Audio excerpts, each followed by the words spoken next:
And welcome back to the channel, everybody. I'm Brant, I'm Lisa. and this is Brant versus Lisa. Camera's up there. I know. I Just was reminding looking you. at the chat. I know, it's fine. So we are back for Brant versus Lisa, and this is where we talk about our top 5 comics that we picked earlier in the week in the most anticipated video. So if you missed that, go check it out. There's a link in the description below for you to check out that video, and then you can come back and watch this and see where everything fell. Yeah. So the books we're talking about this week are it's 4 number 1s and 1 number 4. Oh, that is funny. So we got for the number 4, we got Shazam number 4, and then we've got Marvel Rising number 1, we got Glow number 1, we got Sabrina the Teenage Witch number 1, and we got Dial H for Hero number 1. So all 4 brand new books. Mr. Gretzky, what's up? Hey, thanks for joining us in the chat. And so I think you're gonna go first this time. Why? Okay, so what is your number 5? Strangely, Shazam. Shazam. Wow, it is not that low for me. I just didn't like the pacing of this one. It went by super fast because everyone's separated and there were like just a few pages of story for each person. Yeah. So it felt like nothing happened. Okay. I understand that. Yeah. Would you rate it? I gave it a 3. 3. Okay. It's not terrible. Not. Yeah. I still enjoyed it. I was telling you earlier this week. It made me realize how much I prefer reading in trade form. Yeah. Because it wouldn't have bothered me if I could have just kept going. Yeah. No, I get that. We'll talk about it again when we get it to it for me. Okay. So my number 5 was actually Glow. Oh. Number 1, which I gave 3 stars. Okay. I thought it was decent. It was faithful to the Netflix series. It was a little downplayed from what the show is. I thought they got the spirit of the show. It was very Archie-esque, only with like mature language at times. Yeah. There was a little bit of mature language. Very little, but there was a little bit. Yeah. It was very Archie-esque. It was a fun book, but it was kind of an average read. Yeah, it's my number 4. Okay. So what did you rate it? I gave it a 3.5, but because I liked the art. Mm-hmm. I knew you would. So I bumped it up a little more. I don't know the characters, so it would have probably been. I would have enjoyed it a little more if I did. The only one I remembered was the main character, Zoya the Destroyer. Whatever. Alison Brie's character. Alison Brie. capital. I can't do it. I can't do the accent. I thought it was funny that she looks a little chunky in the comic, and she's definitely not.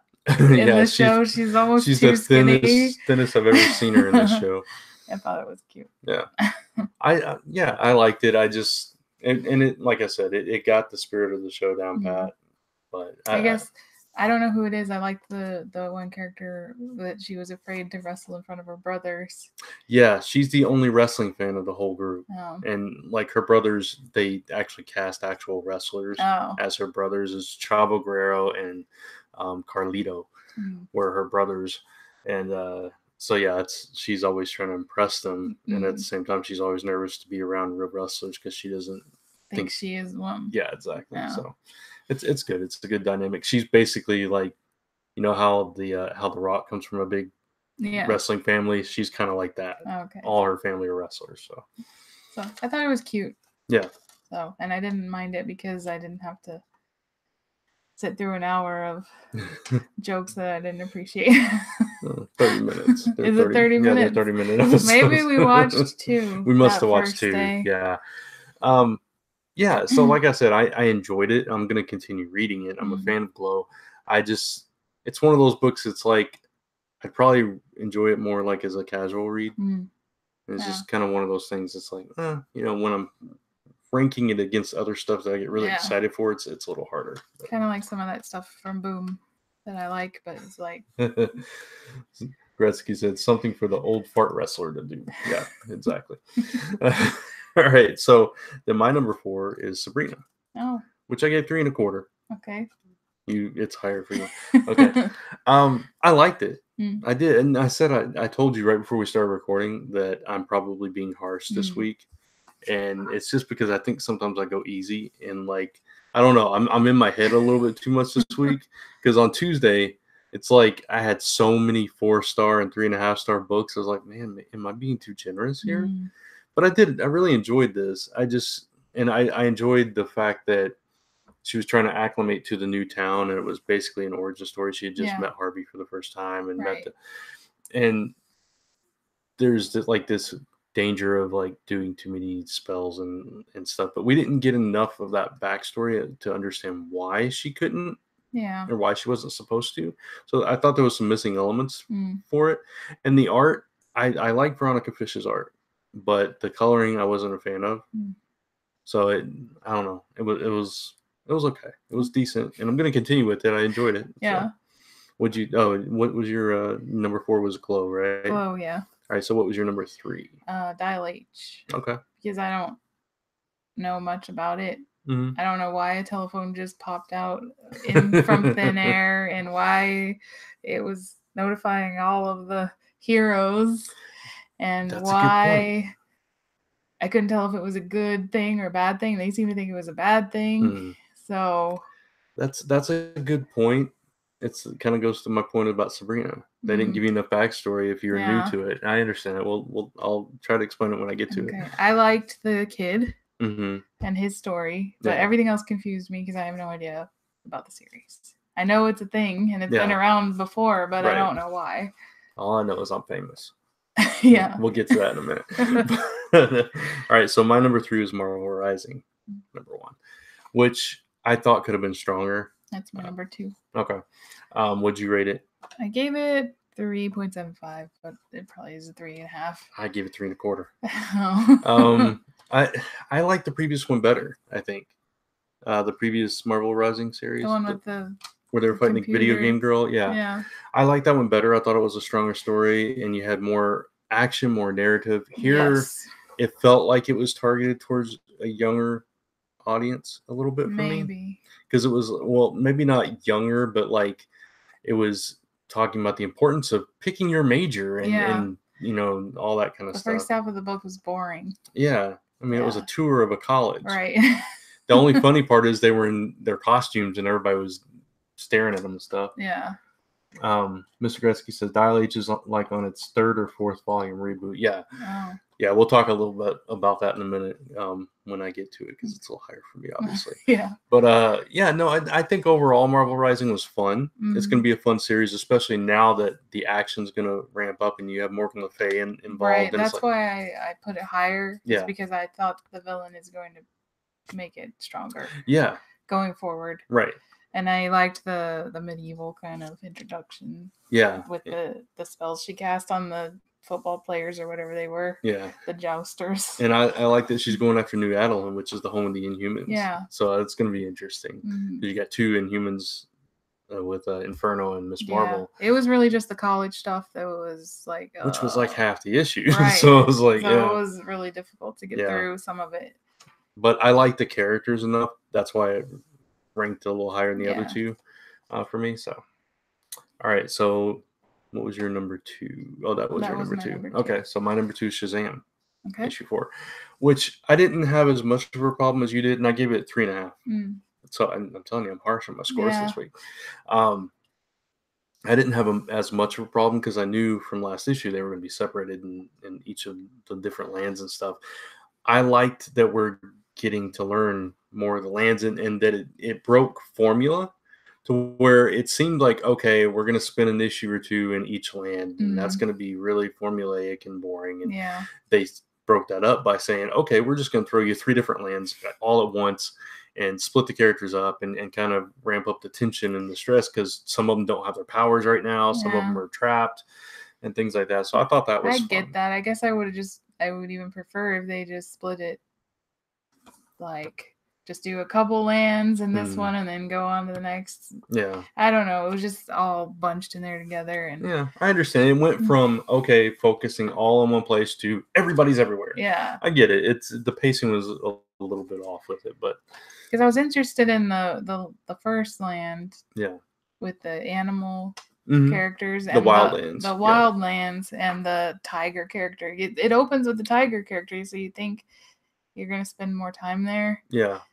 And then, I don't know. They could break it down over the next couple of years. I don't know exactly what's going on or they probably will. Face it. Yeah. It's just, me. Yeah.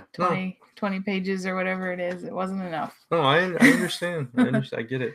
So I kind of figured what your number one was going to be from all that. Yeah. So Sabrina. Of course.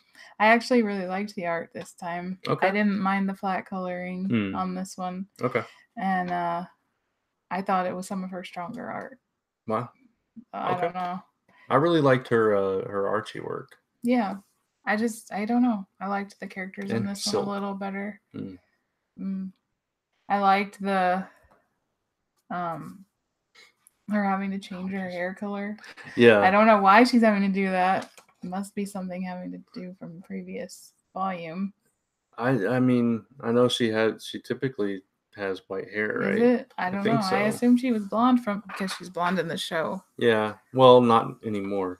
But okay. She changed it to white. Oh. So she went the other way in the show. It's kind of funny. Okay. Well, I'm glad would you rate it?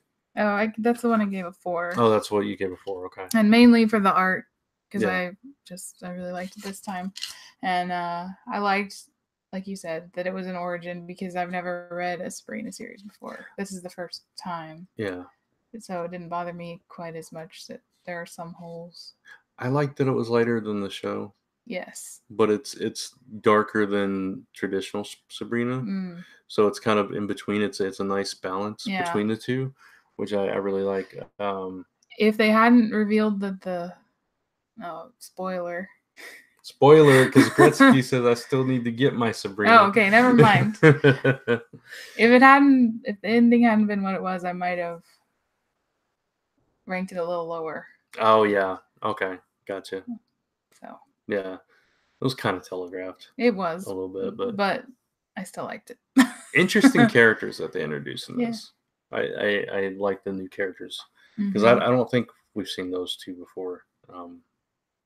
The brother and sister. I don't think so. They seemed like they were doing enough introducing that they probably hadn't been. Yeah. When it was Harvey, it was just like, hey, Harvey. Yeah, exactly. See you. Yeah. So I thought that they were nice additions. I like the way they handled Hilda and Zelda here too. They were well done. Yeah. And they changed her hair color. She's usually a blonde.